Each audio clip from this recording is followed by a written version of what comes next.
the tapestry has been called, and I think with reason, the Lion and the Lady and the Unicorn. Yeah, why not the Lady and the Lion? Because the unicorn is a more strange, exotic, fascinating hybrid. The lion is, an animal writ large.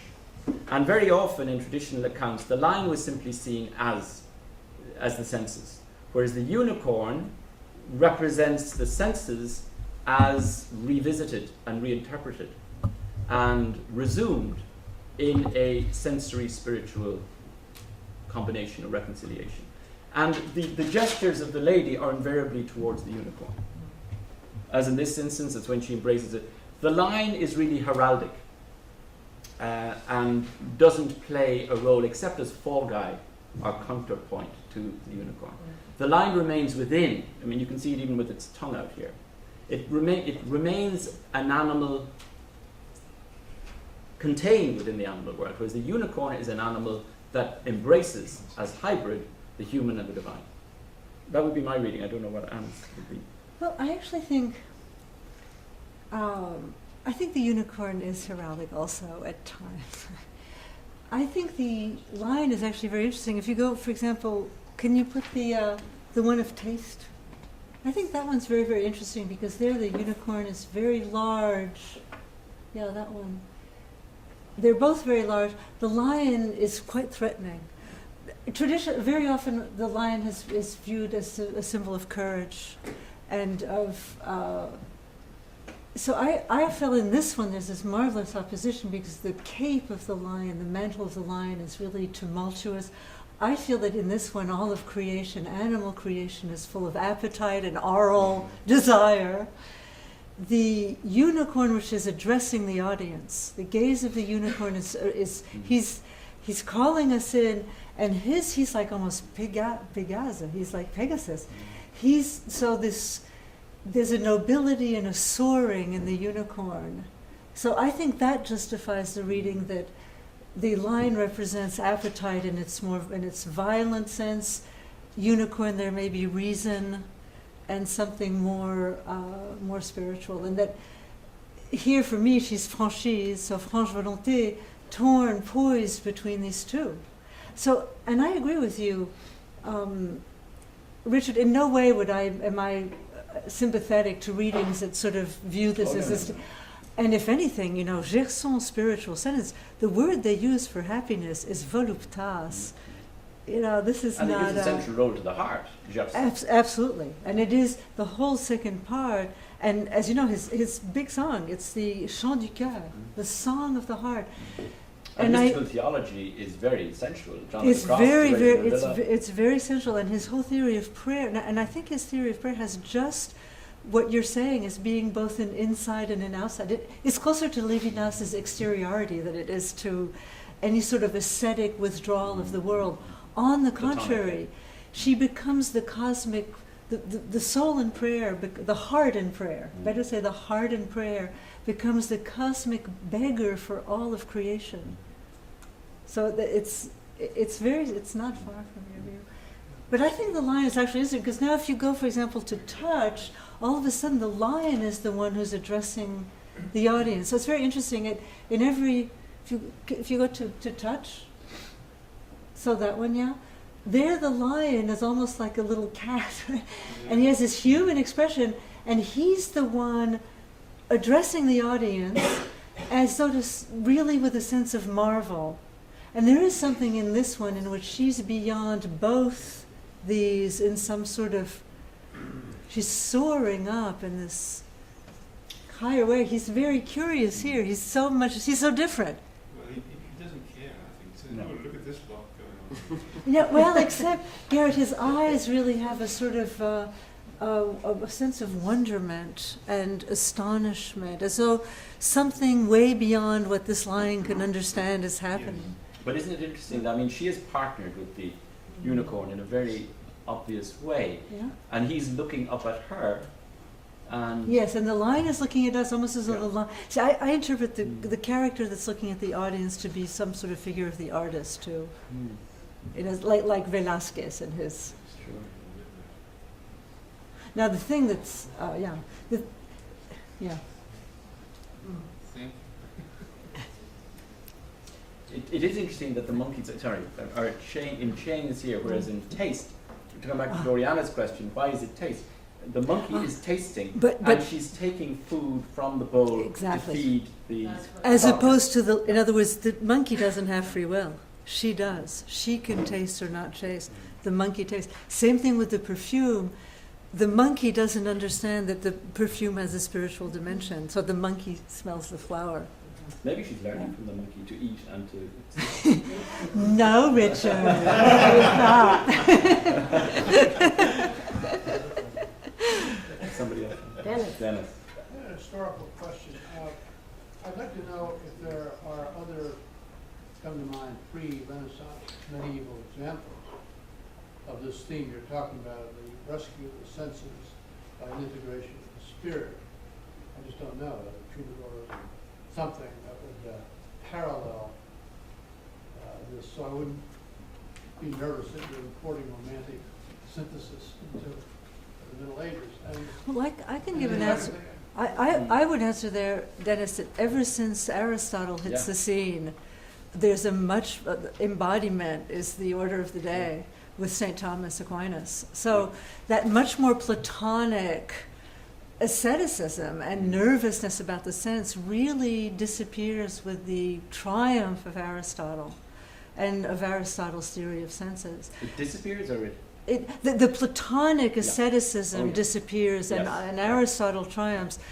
And what's interesting there is that if you say, for example, one of Gerson's big sources, Bonaventure, the whole beginning of his Itinerarium Mentis in Deum is a celebration of the senses, if properly used, of course, because the vestiges of God, so the sense that creation is in weight, what is it, weight, measure, and weight, measure, and proportion, or whatever, which is obviously a biblical citation, is taken in from the senses.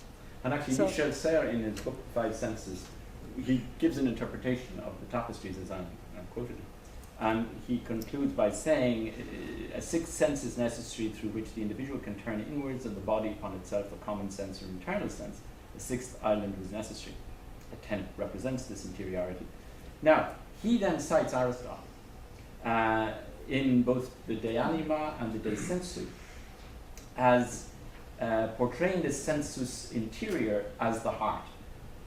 And he reads this as a sixth sense, which can reconcile and combine the other five. Well, I accept all that, but I'm interested in other examples in art. In art, In art or literature, and with Anne, a related question. You related your six things from Gerson to your six tapestries. Mhm. Now, there are other examples in the Middle Ages of doing that sort of thing, embodying mystical stages in a work of art in this fashion. Oh yeah, I mean there's a lot of allegories. I mean allegorical uses of tapestries, or there's lots of them. What I find, I agree with Richard I that agree what's about allegory, but allegorizing the stages of a sort of mystical ladder Mhm. in an artwork. Yeah. I'd be interested in that. Yeah, oh Maybe no, this is unique. that's not so surprising. And as you know, Bonaventure, his whole thing, so it's much earlier. It's the wings of the seraph. So that's because partly they're ways to remember all your.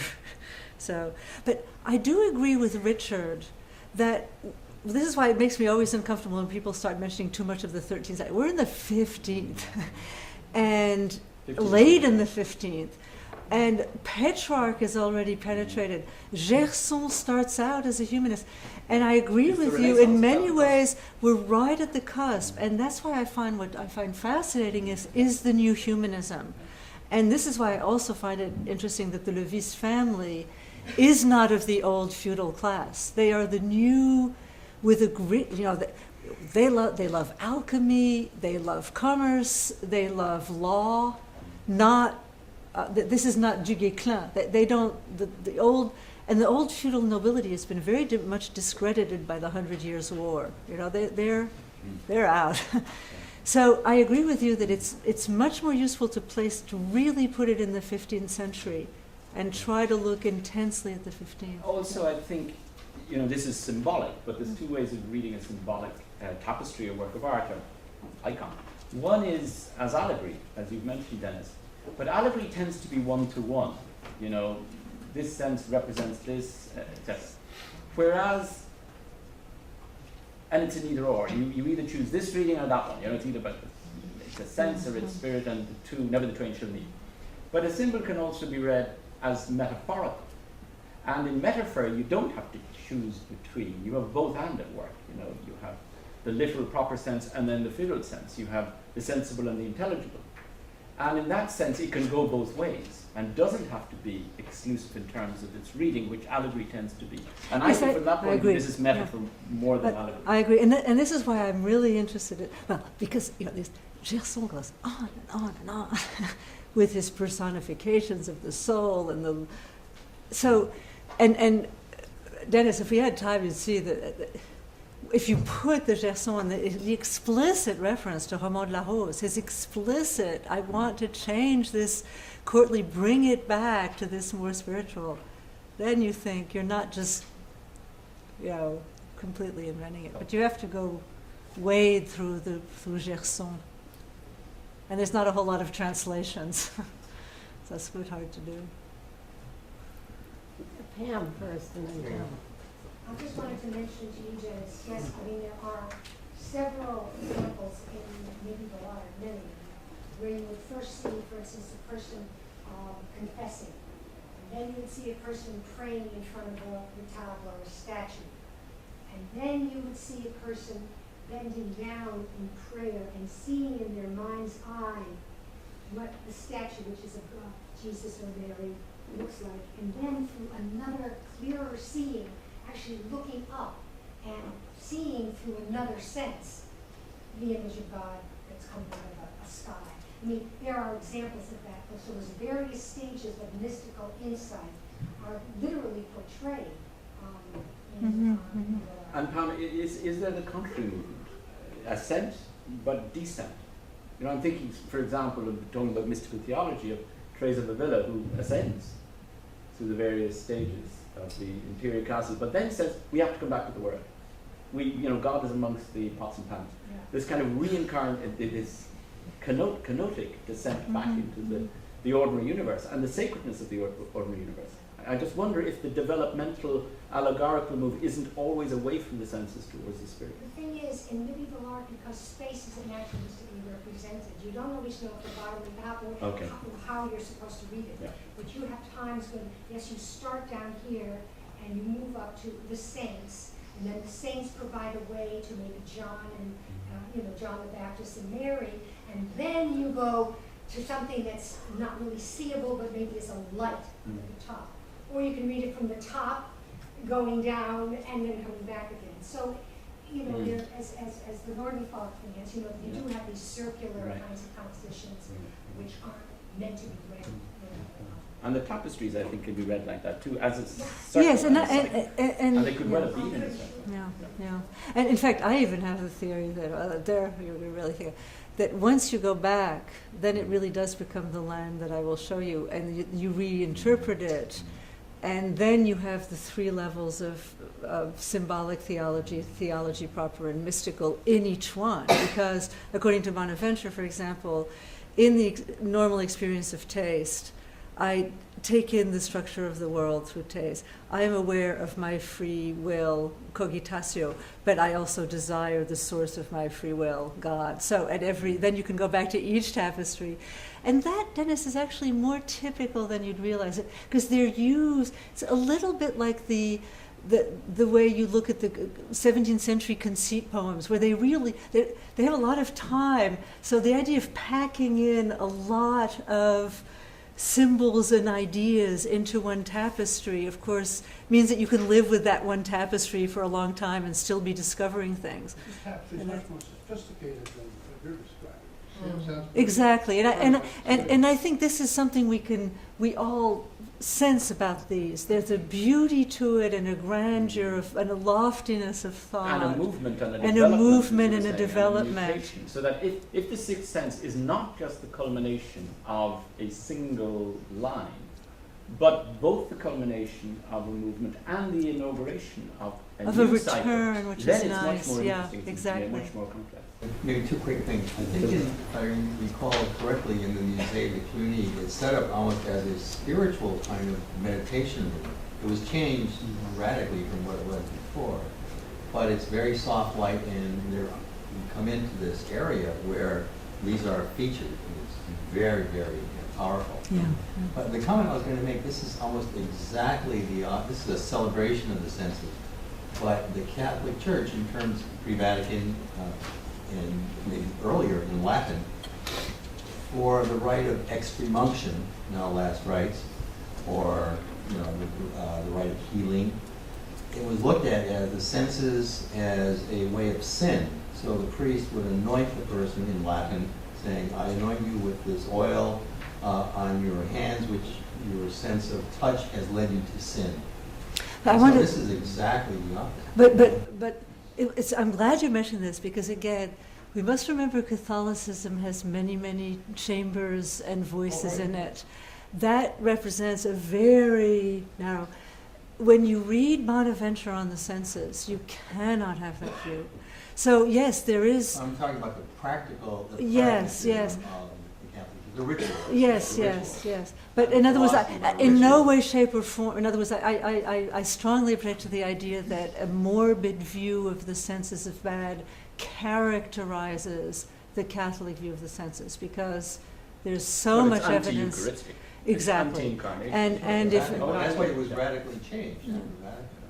Vatican. But certainly in the medieval and certainly in the front. So yes, there is, of course. I mean, there is a lapsarian story, and so there has to be a redemption. But the minute they're used properly, they become the portals of taking in God's beauty and God's creation in very powerful and Portals to elaborate the ways. Stranger, as we Yeah, subtitled this yeah. summer. Yeah. Matilda? Well, I'm preoccupied by the sense of lack of context, because these tapestries don't have a context. They don't have a narrative context. They don't have a verbal context. They exist in a kind of idealized gold background in which each of you brings particular interest that you have. You are very interested in Jean Gerson. You are very interested in hosting the Stranger, and therefore you have taken that grid, in a sense, and it's an incredibly rich visual field in which to then work out and find ways of applying and finding elements that reinforce your interpretation. And then you can say, if someone asks you about the lion, well, the lion is not really important. But in fact, you could have done the same history of the good Of the and bad lion, meanings yes. of the lion. The lion is also I a agree. symbol of Christ. I mean, you could do the same thing. So the point being that even the notion that these tapestries each represent a particular sense is already an interpretation that is imposed. I completely at some point. agree. Absolutely. I completely. So each of these layers becomes That's what. the shifting Yeah. sand. I put my question, is there a sixth sense? We don't have any, we don't, is there a sixth sense? We don't even know. Obviously, these tapestries remain alive because we continue to give Correct. them interpretations. Is it, I think in your interpretation, your interpretation, Richard, obviously grows out of the seminar and is lovely in terms of this seminar. And I think the Middle Ages certainly does offer, I work in the area of medieval literature, and I can certainly find many texts which switch around with the spiritual and sensual and to have this, I mean, I work all the time on the and both readings of these texts. I think that Einstein's reading makes some claim to be more historical in terms of Yeah. your insistence on the 15th century. Gerson and the was- emphasis Yeah, on no, Gerson. yeah. And yet, I wonder to what extent, yes, maybe some people who knew very well Jean Gerson's ideas would have thought of them in front of these tapestries, but other people would have thought so radically differently, perhaps. Yeah. So, where do we ground? Well, We that's don't. what, I mean, that, if we do ground, then we've lost it, in a Well- sense, I would say, because this is a work of art. I mean, look how many interpretations there are of Ulysses. Let's not go back to Divine Comedy. What's interesting about a work of art is, irrespective of the original intention of the author, this may have just been woven to celebrate a marriage between Jean Levisse and his fiancée. It could be as simple as that. Lots of interpreters, and maybe that's one historical context. What's interesting is that it became, as it was created, a work of art, which invites these different interpretations.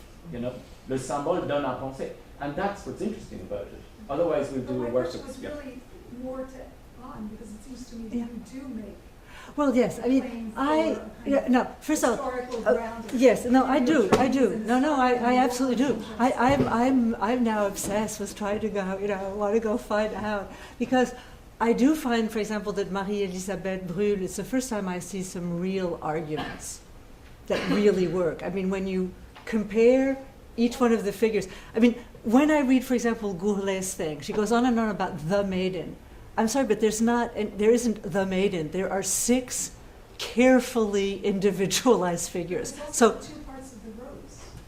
So the arguments grounded on the rose have to deal with the fact that the rose has Guillaume de Lopez and Jean de Main. And Jean Gerson was very much involved in combating Ab- Jean de Main's very that- sensual reading. and very, but not so much sensual, but profane and worldly. So what Jean Gerson wants to do, but Jean Gerson wants to bring that into something much more spiritual. Absolutely. And what becomes fascinating to me is But you can do both. Then. what. Why does the spiritual have No, to no, be no. I'm just opposed to agreeing that Gerson? I'm agreeing that Gerson, but Gerson's very complex that way. I mean, he doesn't want it to go in the direction of Jean de Main. He doesn't want this unbridled naturalism and profane. But that's what is interesting to me in terms of grounding it historically, because Jean Gerson dies in Lyon. This is the family this town of the Levisse family. Jean Levisse was buried at the Celestines, the same order in which Jean Gerson retires, and of which his brother, who's the one who's reviving Jean Gerson and really pushing Jean Gerson, is abbot. So the connection with the Celestines is very intense. The whole problem around the Roman de la Rose in the 15th century I find fascinating. In terms, again, as part of this early Renaissance, where are we going?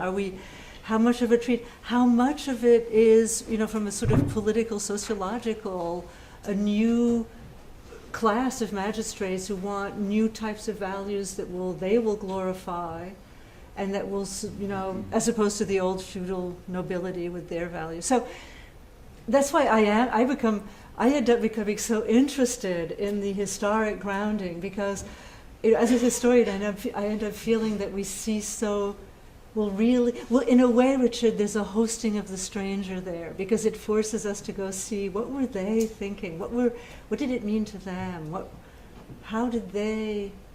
But I do agree with you, Richard, that at a level of art, it becomes something that it vastly exceeds whatever was the scheme that was commissioned. And I agree from that point of view, and I love Rilke's. And I love Michel Serres. It's completely, he makes no pretense. But nonetheless, I do think, for example, the gesture of the hands, it's not easy to put them as grasping. They really are letting go. I see it as both. Anyway, Colleen, I think wants to say. Just a final thought, and that is, I think we should put the brakes on any decision regarding which is a more historical interpretation here of this, in that, sure, Jean Gerson is a much more dominant figure in the historical spiritual tradition, but we've got a late 15th century person like Catherine of Genoa, also a mystical figure in her spiritual dialogue, in which an interpretation very like Richard's could be brought into view, a less dominant facet of our tradition. In her spiritual dialogue, it's a play set up between a speaker body and its senses, and a speaker's soul.